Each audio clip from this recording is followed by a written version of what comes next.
बहुत अमीर आदमी ने एक भिखारी से पूछा, तुम तो इतने हट्टे कट्टे हो फिर भी भीख क्यों मांग रहे हो? भिखारी बोला, साहब मेरे पास महीनों से कोई काम धंधा नहीं है, अगर आप मुझे नौकरी दें तो मैं भीख मांगना छोड़ दूंगा। अमीर बोला, मैं नौकरी तो नहीं दे सकता, लेकिन तुम मेरे बिजनेस पार्टनर बन सकते हो। मेरे पास एक चावल का प्लांट है, तुम चावल बाजार में सप्लाई करो और मुनाफा महीने के अंत में बांटेंगे। भिखारी ने कहा, लेकिन कैसे बांटेंगे?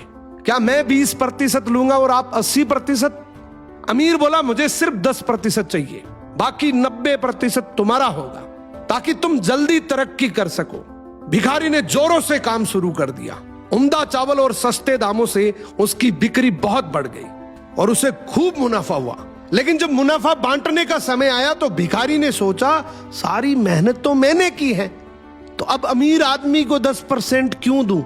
अगले दिन अमीर आदमी आया और जब हिस्सा मांगा तो भिखारी ने बहाना करते हुए कहा कि साहब मुझे तो बहुत नुकसान हुआ है, मुझे जितना मुनाफा हुआ है उतना तो कर चुकाना है, तो इस हिसाब से मुझे कोई मुनाफा नहीं हुआ, तो आप इसके हकदार नहीं हैं। अमीर आदमी ने कुछ नहीं बोला और वहां से चला गया।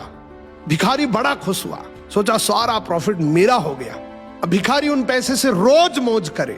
ऐसे करते करते उसके पास से सारे पैसे खत्म हो गए। अब पैसे भी नहीं है और काम धंधा भी नहीं है, तो मजबूरन उसको फिर से भीख मांगना शुरू करना पड़ा। एक दिन वो अमीर आदमी उसके पास से गुजरा और उसको देखा, क्या ये तो फिर से भीख मांगने लग गया।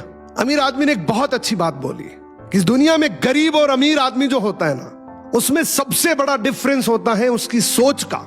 एक रिच माइंडसेट हमेशा ये सोचता है कि मुझे भी प्रॉफिट हो जाए और मेरे साथ जो काम कर रहे हैं उनको भी प्रॉफिट हो जाए, लेकिन एक पुअर माइंडसेट हमेशा ये सोचता है कि जो भी प्रॉफिट हो सिर्फ मुझे ही हो।